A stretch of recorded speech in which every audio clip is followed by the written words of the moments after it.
Newborn American babies. Newborn citizens of these United States. Free and with rights guaranteed by the Constitution. But let's take a closer look. These new arrivals in a typical American town have equal legal rights. In class, they are not equal at all. Each has a social status handed on to him by his family, ascribed to him at birth. Meet Guilford Ames III, the latest addition to one of the town's upper-class families. Guilford Ames II is the wealthiest man in town. He owns a large factory. The Ames is one of the oldest families in the community, and so it represents prestige as well as wealth. This is where an Ames family has lived for the last 100 years, and this is where Guilford Ames III will live. Like most of the babies here, this one, Theodore Eastwood by name, has an ascribed status of middle class. His father is Joseph Eastwood, high school educated and a white-collar worker in the Ames factory. He has a steady, skillful job and is comfortably off, but the chances are that he will not advance much beyond his present status. The mortgage on his house is on its way to being paid, and someday it undoubtedly will be.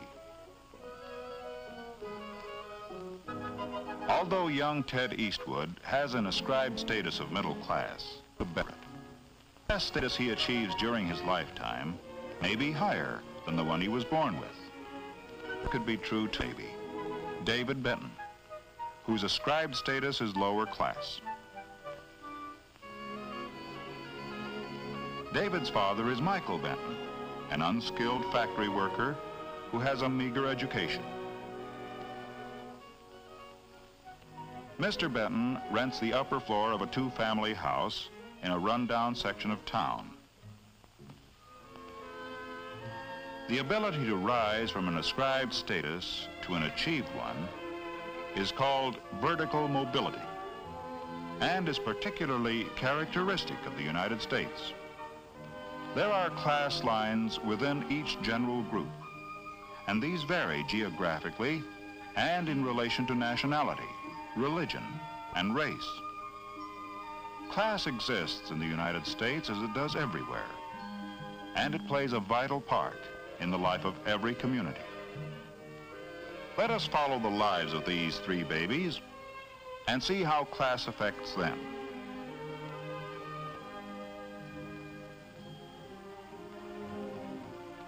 "18 years later, Gil, Ted, and Dave are in the graduating class of the town's high school. After the commencement exercises, the three boys, who are good friends, meet to say goodbye. Next fall, Gil Ames is going to attend an Ivy League university. Ted, who took a commercial course in high school, plans to get a white-collar job like his father's. Dave is going to work too, so that he can add to his family's income. Friends forever, they've said. Well, maybe in a way, but these boys come from families of different classes, and the lines of social class are real here in America, as they are everywhere, in Europe, in Asia, and even in the Soviet Union. As the years pass, class boundaries will separate Gil and Ted and Dave more and more. The boundaries between Ted's middle-class parents and Dave's lower-class parents are as important as those that lie between the upper and the middle classes. Even the simple event of graduation from high school has a different significance for the boys and their families. For Gil, it is only a milestone in his formal education. Later that night, Mr. Ames has a serious talk with his son. Mr. Ames tells Gil that he sent him to public high school so that he could gain a democratic background. But now he's about to enter an environment more in keeping with his social position. At college, he will meet men of his own kind.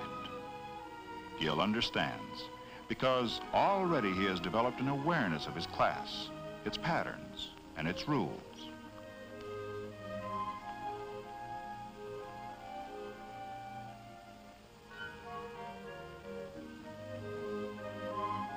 In another part of town, the Eastwoods have just finished dinner, and Mr. Eastwood is talking with Ted about his plans for the future.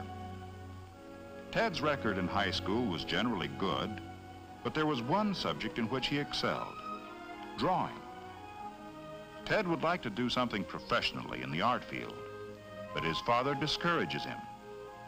In the light of Mr. Eastwood's own experience, security lies in business and white-collar work.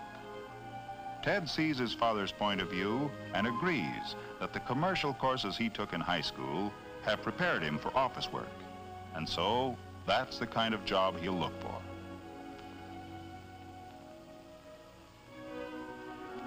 In the Benton household, graduation from high school is an event worthy of celebration, and a family party in Dave's honor is in progress. Mr. Benton proudly announces to the guests that Dave has already gone out and found himself a job. In the Benton family and among their neighbors, economic pressures are important. Dave's initiative in finding work is highly regarded by all of them, and his parents are justifiably proud.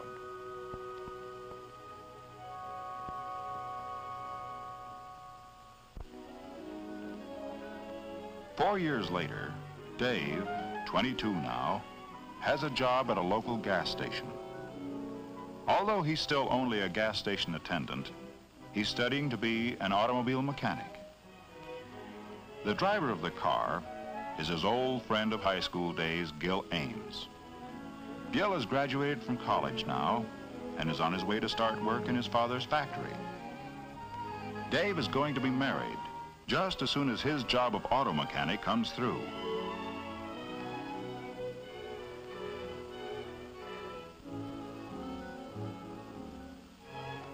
Gil's first day of work in his father's factory turned up still another familiar face. Ted Eastwood has a job in the bookkeeping department. Mr. Ames is taking his son on a tour of all the departments of the factory. Someday, Gil will take over the business, and today, he's beginning to learn about it.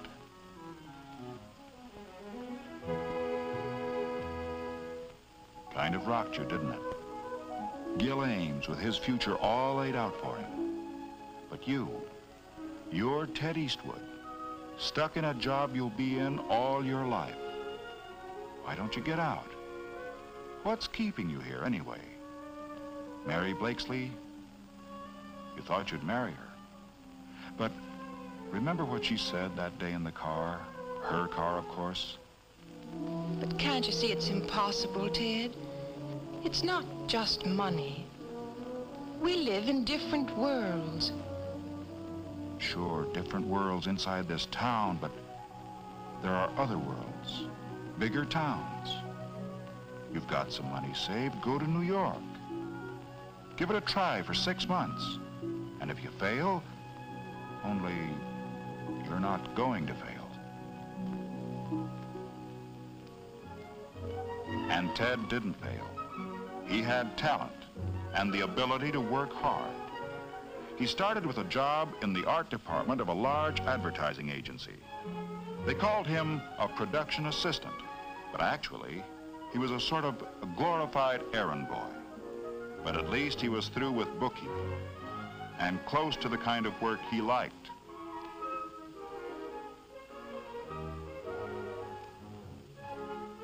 At night, he took courses in commercial art and advertising and spent a good deal of his free time working and studying at home. In the years that followed, Ted gained a thorough technical knowledge of his field.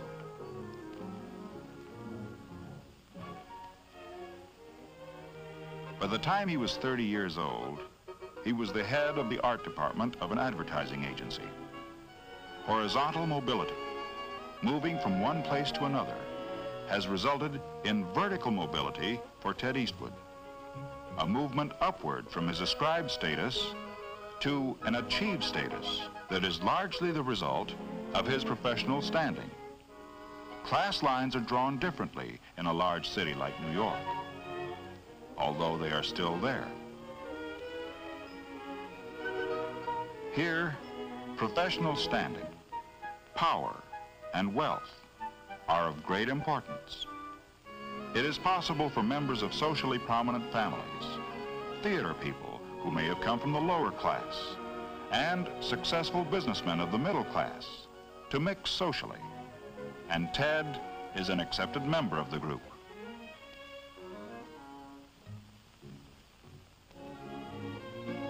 But when Ted returns to his hometown on a vacation, how does he fare? Has he a new achieved status back there too?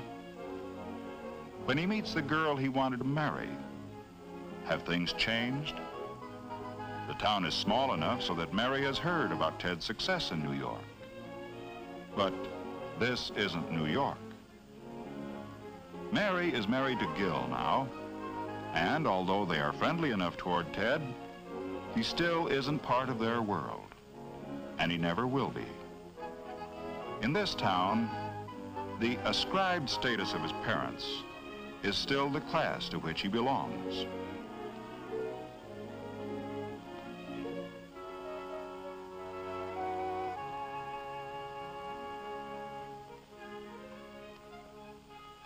Ted's mother brings him up to date on all the town gossip, but he only half hears her. The meeting with Mary has stirred old memories in him. He's remembering what she said to him about different worlds. He knows now that to her and Gil, he's still the nice kid from the wrong side of the railroad tracks, no matter how successful he is. His achieved status is higher than that of his father's because he has a profession, but that status depends on a place. In this case, New York. Dave Benton, on the other hand, has changed his status hardly at all. He's now a skilled auto mechanic. And although his achieved status is not much better than the one ascribed to him by his family, financially, he will be able to provide better for his wife and children. His third child, a son, was born in the local hospital just yesterday. This new Benton baby has the ascribed status given him by his family. He may, as he grows up, reach a higher achieved status as Ted Eastwood did. Or he may, as his own father did, stay in the class to which he was born. His vertical mobility will depend greatly upon him, his character, his talents, and abilities. It will possibly depend, too, upon geographical mobility, because the criteria for class boundaries vary from place to place. And so it will be for all these babies, all citizens, all equal before the law, but not the same by standards of class.